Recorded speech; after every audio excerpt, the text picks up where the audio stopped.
Hello students, मैं आप सभी का स्वागत करता हूं एक बार फिर से एक और नई वीडियो के अंदर। इस वीडियो के अंदर मैं आपको समझाने वाला हूं क्लास 10th के एक ऐसे टॉपिक को जो कि बोर्ड एग्जाम में 2 से 5 नंबर के बीच पूछा जाता है। शॉर्ट क्वेश्चन में या फिर वेरी शॉर्ट या फिर लॉन्ग क्वेश्चन में आपसे पूछा जा सकता है। वो क्या है कि सिद्ध करो अंडर रूट 5 एक परिमेय संख्या है, अंडर रूट 2 एक परिमेय संख्या है, अंडर रूट 3 एक परिमेय संख्या है। तो मैंने अंडर रूट 3 का पहले ही बना दिया है वीडियो। तो आज मैं लेकर के आया हूँ अंडर रूट 2 के लिए। ठीक है, तो मेथड सबका सेम होता है, तो आपको सिर्फ वीडियो को लास्ट तक देखना है। अगर आप पहली बार कर रहे हैं तो आपको अजीब सा लग सकता है भी, अरे यार ये क्या हो रहा है, लेकिन आपको पेशेंस रखना है और एंड तक देखना है। 100% आपको क्लियर होगा और एक दो क्वेश्चन के प्रैक्टिस के बाद आप खुद ही क्वेश्चन को करने लगोगे। तो ठीक है, मैं करता हूँ यहाँ से क्वेश्चन को स्टार्ट। तो सबसे पहले हम क्या करेंगे, हमें सिद्ध करना है, सिद्ध करो अंडर रूट 2 जो है वो एक अपरिमेय संख्या है। अपरिमेय संख्या अंडर रूट 2 है। ठीक है, कैसे सिद्ध करेंगे, हम क्या करेंगे, कुछ स्टेप्स को फॉलो करेंगे। हम क्या करेंगे, अंडर रूट 2 को परिमेय संख्या मान लेंगे। अब देखो जरा, हम लिखेंगे यहाँ पे माना अंडर रूट 2 एक परिमेय, माना अंडर रूट 2 एक परिमेय संख्या है। अब आप सब लोग 1.3 एक्सरसाइज तक आ ही गए हो, तो आपने 1.1 1.2 में ये सीखा होगा जो परिमेय संख्या होती है वो किस रूप की होती है, वो होती है पी वाई क्यू रूप की।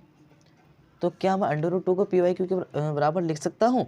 आपने कहा लिख सकते हो भी, इसमें क्या है, क्योंकि जो परिमेय संख्या होती है वो हमारे पास में पी वाई क्यू के रूप की होती है। ठीक है, यहाँ पर हम कंडीशन डाल देते हैं, जो क्यू है वो नॉट इक्वल टू 0 होना चाहिए। अगर क्यू 0 हो गया तो ये फिर परिमेय नहीं रहेगी भैया। ठीक है ना, ये बात आपको लिखनी पड़ेगी। ठीक है, अब इसके बाद हम क्या करेंगे, अब इसके बाद हमें एक चीज़ और लिखनी होगी। यहाँ पर जो पी वाई क्यू है वो हमारे उभयनिष्ठ गुणनखंड है, मतलब सहभाज्य उभयनिष्ठ गुणनखंड है। यहाँ मैं लिखूंगा, आपको समझाऊंगा, पहले लिख लेते हैं। यहाँ पी व क्यू उभयनिष्ठ गुणनखंड है। इसका मतलब क्या है, उभयनिष्ठ गुणनखंड है, इसका मतलब क्या भैया, इसका मतलब यह है कि इसमें एक के अलावा कोई गुणनखंड नहीं है। मतलब 5 जो है वो अपने पहाड़े से कटता है, 7 जो है वो अपने पहाड़े से ही कटता है। इसका मतलब इसमें जो गुणनखंड है वो एक ही है। लेकिन 8 के केस में ऐसा नहीं होता है, क्योंकि 2 चौक 8 होता है।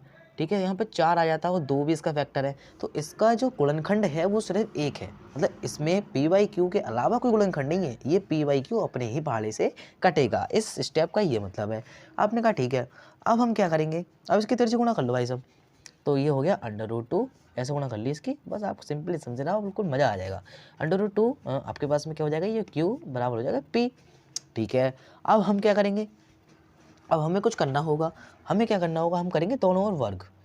दोनों ओर वर्क करने पर आप लिख लेना, दोनों वर्क करने पर क्या होगा, ये तो हो जाएगा, इसका वर्क करेंगे ये तो हो जाएगा क्यू स्क्वायर, और अंडर रूट 2 को वर्क करेंगे आप, तो अंडर रूट 2 का वर्क मतलब under root 2 into under root 2, तो इसका मतलब होता है 2।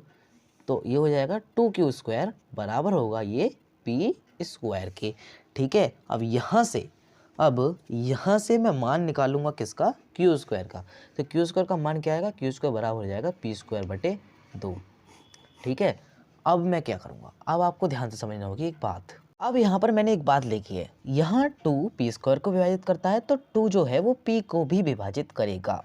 इस बात का क्या मतलब है, आपने, मैं एग्जांपल लेता हूँ कि अगर 2 4 को डिवाइड करता है, 2 आता है, तो 2 जो है वो 4 के स्क्वायर को भी डिवाइड करेगा। 4 चौक 16 बटे 2, मतलब 2 अट्ठे 16। तो आपको ये बात समझनी होगी, कोई संख्या किसी संख्या को डिवाइड करती है तो वो उसके स्क्वायर को भी डिवाइड करेगी। अब आपको एक बात समझनी होगी, अगर हमने 2 को 4 से विभाजित किया तो हमें पता चल गया भाई 2 आया है, लेकिन हमें जब 2 उसके स्क्वायर को 2 से विभाजित करेंगे तो क्या आएगा, तो उसके लिए हमने सी माना। कैसे, हमने लिखा है यहाँ पे 2 जो भैया पी स्क्वायर विभाजित करता है। ठीक है, तो 2 जब पी स्क्वायर को विभाजित करता है तो भागफल क्या आता है, क्यू स्क्वायर। लेकिन जब 2 पी को विभाजित करेगा तो क्या आएगा, वो हमने सी मान लिया भाई साहब। इतनी सी बात है, बस पूरा क्वेश्चन खत्म। ये वाली बात आपको समझनी थी।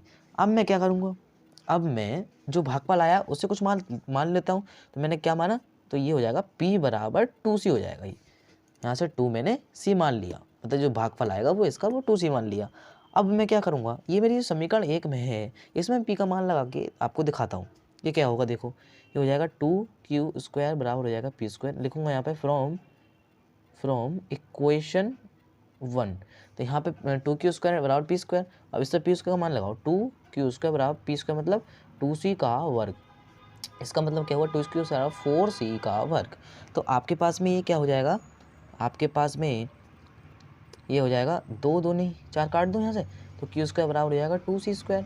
तो यहाँ से मैं c स्क्वायर का मान निकालना चाह रहा हूँ, तो ये हो जाएगा q²/2 बराबर आएगा हमारे पास में क्या, c²। अब आती है काम की बात। अब आपने ध्यान से देखो कि 2 जो है q² को भी विभाजित कर रहा है, और यहाँ पर हमने देखा जो 2 है वो p² को विभाजित कर रहा है। अरे यार ये तो गलत बात हो गई। मतलब हमने तो ये माना था ना p/q में जो सहअभाज्य गुणनखंड है वो p को q विभाजित करेगा, मतलब ये अपने पहाड़ से ही कटेंगे।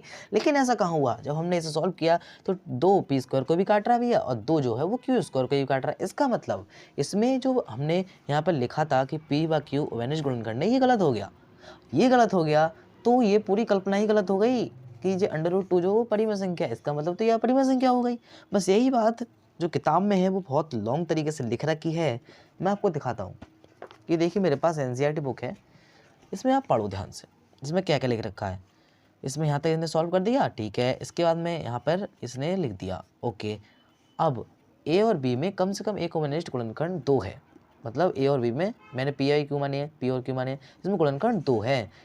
परंतु इससे सत्य का प्राप्त है कि पी और क्यू में एक के अतिरिक्त कोई अवनिष्ठ गुणनखंड नहीं है। हमने ये लिख लिया था भैया यहाँ पे कि p/q में एक गुणनखंड नहीं है। इसका मतलब ये होता है कि एक के अतिरिक्त कोई गुणनखंड नहीं है, मैंने आपको कई बार समझा दिया, ठीक है। तो इसी वजह से ये हमारी त्रुटिपूर्ण कल्पना हो गई। कोई बना कहेंगे ये विरोधाभास हमें इस कारण प्राप्त हुआ क्योंकि हमने एक त्रुटिपूर्ण कल्पना कर ली कि √2 परिमेय संख्या, अतः इस हमें निष्कर्ष निकलता है कि √2 एक अपरिमेय संख्या। तो बस हमें यही सिद्ध करना था। आप अपनी लैंग्वेज में इस नीचे वाली लैंग्वेज को लिख सकते हैं। बस पूरा जो कोटा था हमारा वो इससे लेकर यहाँ तक का था, ठीक है। तो आशा करता हूँ आपको बाकी वीडियो में मजा आया होगा। चैनल को सब्सक्राइब कर लेना ऐसी और मजेदार वीडियोज़ के लिए।